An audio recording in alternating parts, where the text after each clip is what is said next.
All right. Hey, good morning. It's me, Robert Phoenix. And if you got my tweet over on Twitter and my post on Facebook, um, you know that I got shut out of my YouTube channel. So just a bit of point of clarification. Um, I have two YouTube channels, and I literally created one to simply stream mostly during the pandemic, and that is the 15 minutes. I think I call it Robert Phoenix Astro Plus now, but it was 15 minutes of flame. And then I wound up getting shut down during the pandemic, which is why I created uh, essentially this website and this streaming platform. So I woke up this morning and I found that I had been given a strike. I'd violated the community guideline, and this is from 2021. So we're talking 2 years ago. And it was on that channel. So when I woke up this morning, I was given a notice that I'm not allowed to stream on that channel and upload on that channel for 7 days. And that channel is linked to a different account than my other channel, the 11th house channel.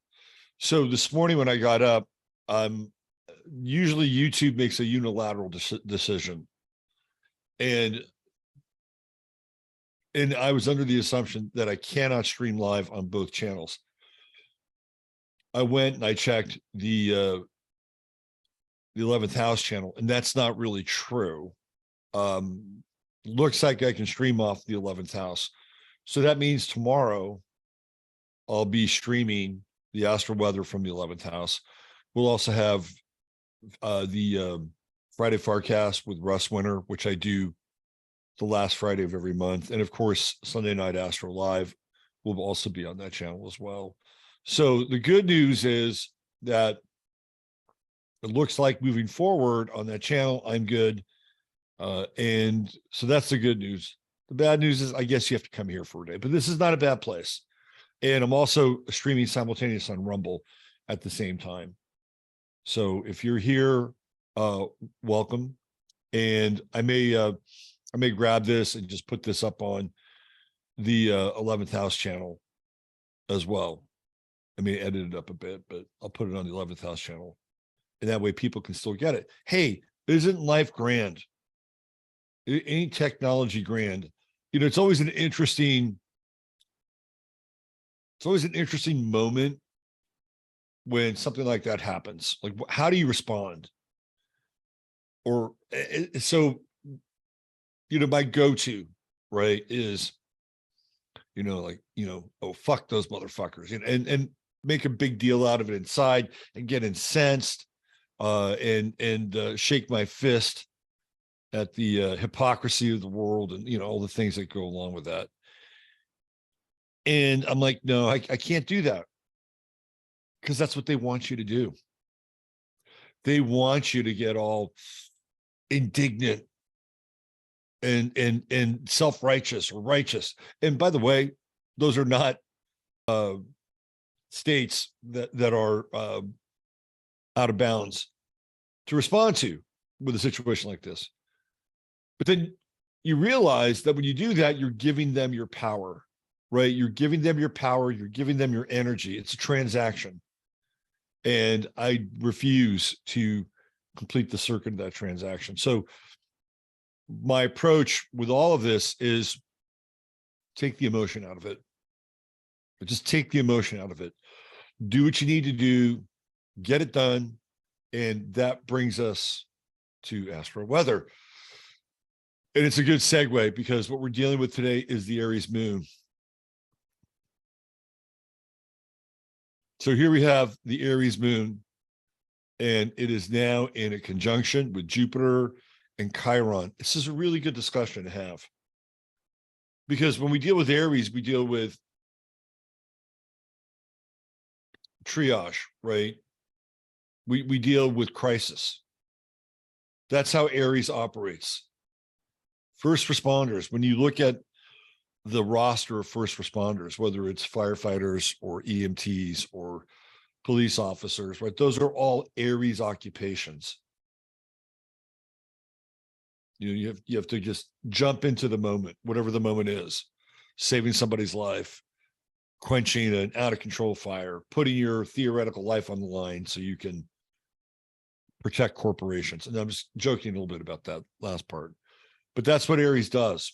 So we have an Aries moon, and then here we have a square to Mercury. And it's like, okay, very interesting, very, very interesting dynamic.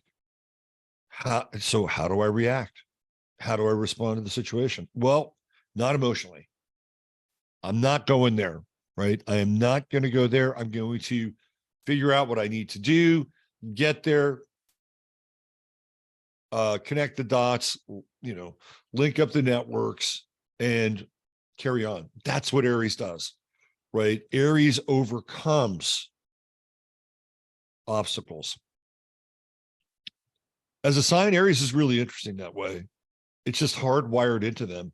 And if you ever spend any significant amount of time around an Aries, including yourself, if you happen to be one, you'll notice that there tends to be conflict in the life of an Aries person. It's really funny. I've been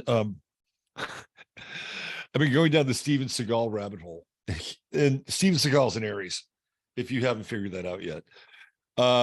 And you can really see the Aries. Steven Seagal is a man who's at war with himself. I might just do a chart on him one of these days.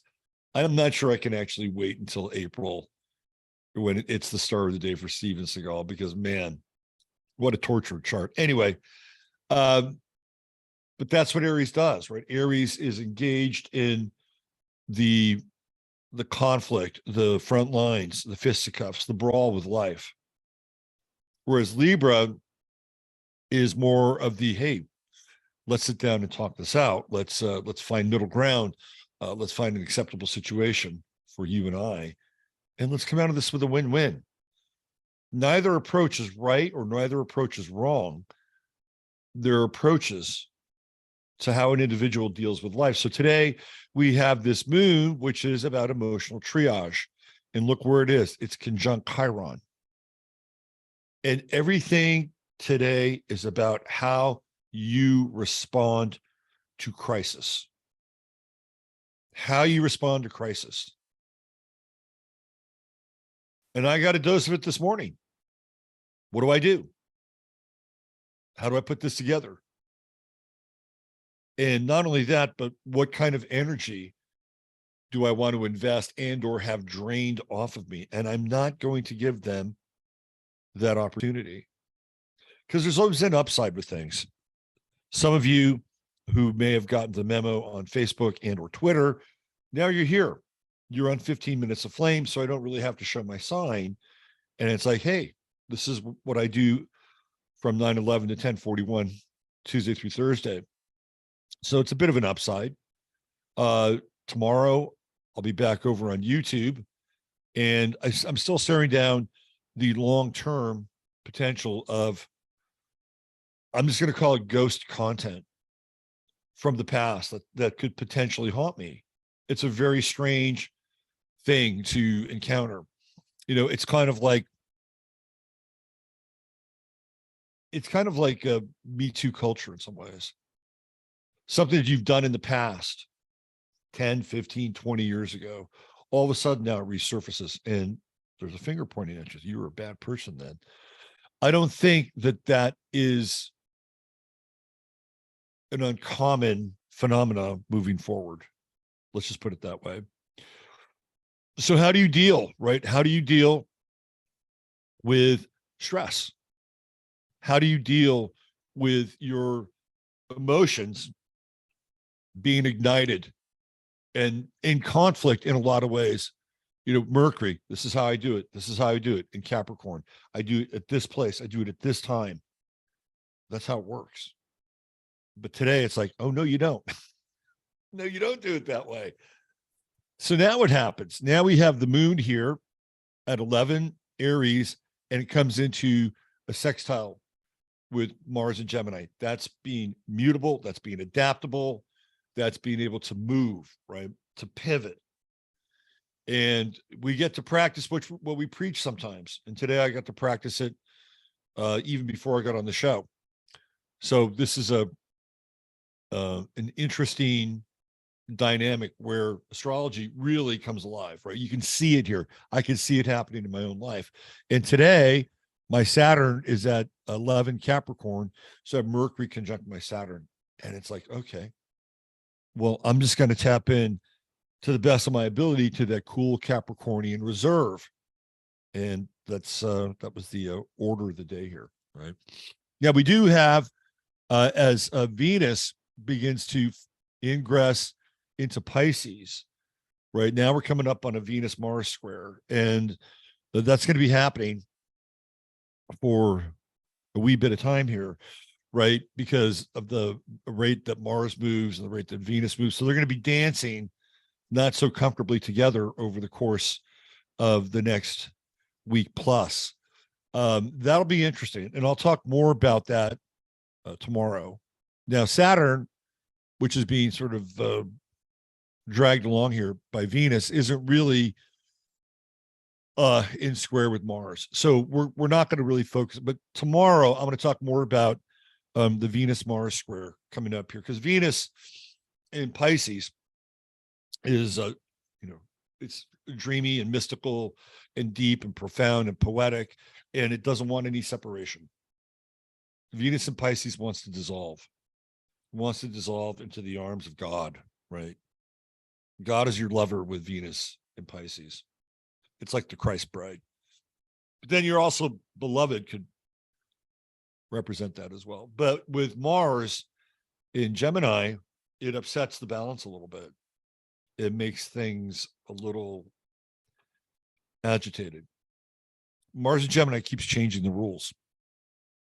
That's another aspect of this too. It keeps changing the rules.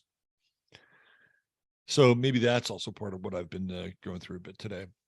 Anyway, that's really the nut, I think, of the astro weather. You combine the sun and Mars and trine. Again, there's adaptability.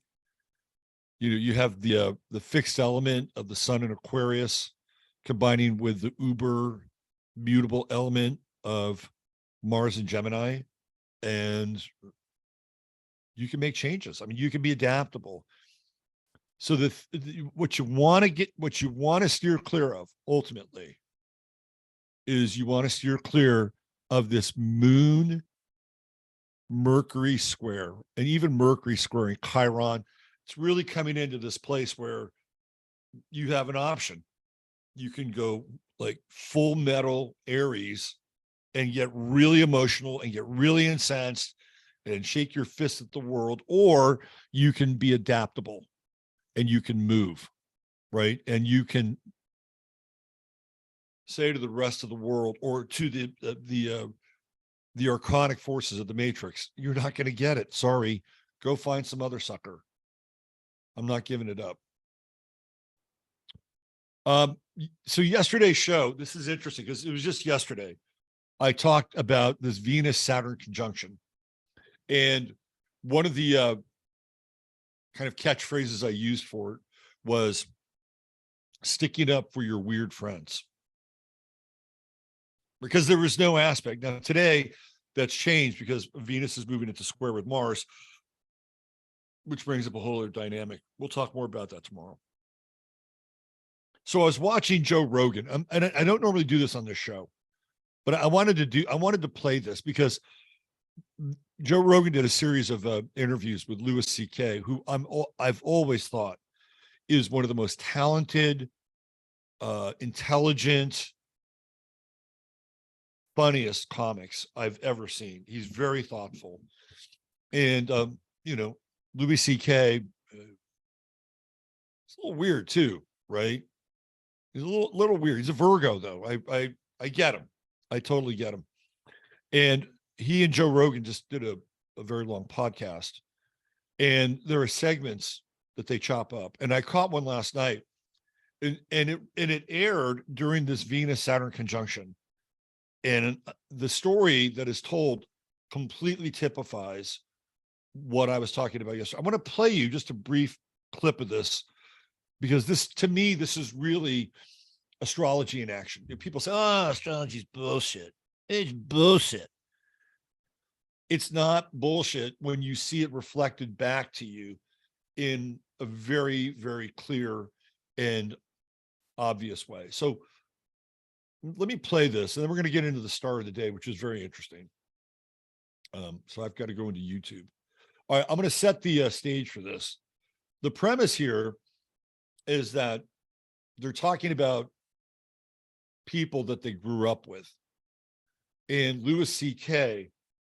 talks about this guy that he went to elementary school with, who was incredibly bright, really, really bright, and much larger than the rest of the kids. And he would just explode sometimes. And they would have to do certain things to calm the kid down. Right. But this would be a pattern over the kid's life. And there's a field trip that Louis C.K. is going on with all these kids. And they're going to Cape Cod, and he gets invited into one of the cars when the parents are driving. And he gets into one of the cars with the cool kids. And he's really looking forward to hanging out with the cool kids. And then that changes. And I want to play this clip because it really typifies the Venus-Saturn conjunction that I was talking about yesterday. And it just so happens that it aired yesterday. So let me get my headphones on here so you guys can hear this. So this is astrology really in action here. This is where you get to see the big sexy with astrology. So check this out. And the title of the clip is, well, someone has to love her. We're jumping in. I gave you the backstory. Take it away, Louis C.K. John, the fucked up kid, he goes, his parents have offered to drive and nobody wants to drive with him. And I'm asking you to do it. Oh, boy. And I was like, I don't want to do that. And he said, I'm asking you because I think you're a nice person, and you're the one person I can think of that I could ask, could you make this sacrifice and let him not feel so isolated? And I was like, fuck. And So I need to complete one little piece here. The kid who blew up at everybody didn't have anybody in his car. He was alone. So the teacher comes to Louis C.K. and he asks him if he will jump in the car with that kid and his parents. So Louis C.K. has this dilemma. Do I hang out in the car with the cool kids that I really want to hang out with and cruise to Cape Cod with? Or do I jump in the car with the crazy kid, the kid that nobody wants to drive with? I'm going to play a little more here. That made me feel good that he wanted me to do it. And I did it. And I got to know him, and he was a really cool kid, and his parents were both professors, really, really bright people. Oh, wow. His father had killed himself, but his stepfather and his mother were professors, really intelligent people. That's probably where it came from. I think so. Yeah. It was really hard. His life was really hard.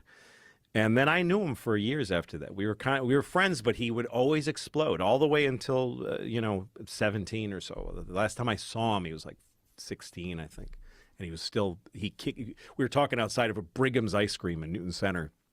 And he was leaning on the glass of the window, and this guy came outside and said, don't lean on the glass. And so he kicked it and shattered the whole window. And I walked away. I'm like, I don't ever want to see this kid again. Oh, Jesus. But anyway, just to say that, yeah, the point of it is I tried to stay friends with that kid. When there's a kid who's really fucked up and has a wire loose, someone's got to be their friend. That is exactly what I was talking about yesterday. And it aired, right? It aired on Joe Rogan with Louis C.K. So I love it, man. I love it when astrology just syncs up like that. It's fantastic. All right. Speaking of syncing up, today, Mercury is at 11 Capricorn, and our star of the day actually has Mercury at 11 Capricorn as well. I'm going to get into her life a bit more today on 15 Minutes of Flame, which is this channel at 9:11 a.m. So You can leave your browser open and come back at 9/11, and you can hear more about the start. Now, sometimes the star of the day is not always a popular or inspiring person, but it's somebody who I think typifies the day in a way that makes it interesting. And their chart screams, interpret me. Today's star of the day is none other than Angela Davis. I grew up in the Bay Area, and Angela Davis always seemed to be lingering around the front pages of the San Francisco Chronicle or at the fringe of the evening news. Being a radical in the Bay Area at that time was not uncommon. So here's a quote from Angela Davis. Revolution is a serious thing. The most serious thing about a revolutionary's life, when one commits oneself to the struggle, it must be for a lifetime. That is the confession of somebody with the sun in Aquarius, conjunct the midheaven with the south node in Aquarius. This is she's a lifer, right? We have a fixed, well, it's not really a fixed grand trine, but it's a grand trine with Neptune and Libra, the sun in Aquarius, conjunct the south node. And oh, look at what we have here, a Uranus-Mars conjunction. It doesn't get much more radical than that. Taurus rising, there's your commitment to being a lifelong revolutionary. Angela Davis has no water in her chart. She has no empathy. She's an ideologue. She's a revolutionary. She is fueled and fired by ideas, causes. She was essentially tutored by Herbert Marcuse, who is considered to be one of the more infamous characters in postmodern cultural Marxism. So you can actually see that this is a revolutionary chart, even with the new moon, right? Born on the new moon, and then here's Juno. And with the whole concept with the revolution is that it's always on. It never stops, right? Change is always this thing that's being invested in, and you never really get to a destination. And that's one of the subtexts of Angela Davis's quote here. The other thing that I found really interesting, and I'm going to get into more of this on 15 minutes. As I mentioned that her Mercury is at 11 Capricorn. Well, today, Mercury happens to be at 11 Capricorn. And when you go through Angela Davis's, she's still alive, by the way. When you go through her life and her life story, it almost feels like she is singled out. There are people and there are groups who have their eyes on prospects. And Angela Davis was a prospect. When she was a little girl, she was a member of the Girl Scouts. And when the Girl Scouts went to some kind of scout jamboree in Colorado, she's born in Birmingham, Alabama. She led a strike. She led a protest that the Girl Scouts were racist. You think that got some eyeballs and attention? It most certainly did. She was picked at an early age to leave Birmingham, Alabama, and go to high school in another part of the country. It was like intercontinental busing. And she chose a very chic, radical school in New York, high school in New York, to attend. And when she went there, she was immediately befriended by the young communists that attended that high school. And the grooming process was well underway. So I'm bringing this up with the Mercury in the 9th house because she's leaving the confines of her 3rd house, the Cancerian confines. There's no place like home. Well, that's not really the case with Angela Davis. And it begins kind of a lifelong journey through study abroad. She goes to college in East Germany. She goes to college in Russia. She gets an honorary degree from the Russians in Moscow State University. And no, I'm not talking about Moscow, Idaho. So that's your Mercury in the ninth house. Now, what's really interesting is the square to Neptune. And Angela Davis was really big. She was ahead of her time, really, in a lot of ways. She's all about defunding the police and emptying the prison system. She believes incarceration is part of the prison industrial complex. She's not wrong about that, by the way. But what happens is that Alexander Solzhenitsyn calls her on her bullshit. Says, what about all these other prisoners? What about all these other prisoners that are in Russia, Serbia, Hungary? And he named them case by case by case. And she's like, nope. They're all fascist Zionists. Let them rot in jail. Right? And so it's very interesting. That's like the Mercury-Neptune square. So she has this standard. Even the Venus square to Neptune. Like right here, she's got double standards. No, not going to work. Sorry. Doesn't fit the profile. Right? And Venus in Sagittarius is ideological.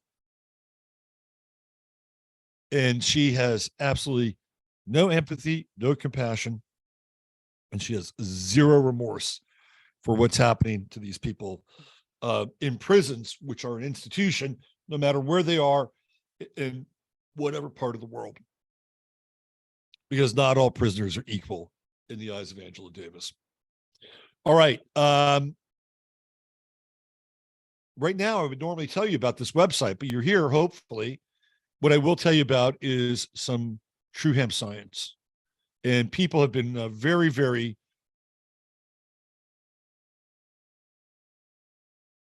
about true hemp science.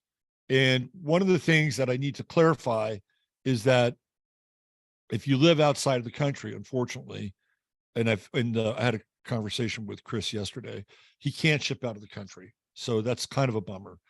And maybe that will change, and hopefully that will change. You can't even ship to Canada. Canada runs its own CBD business.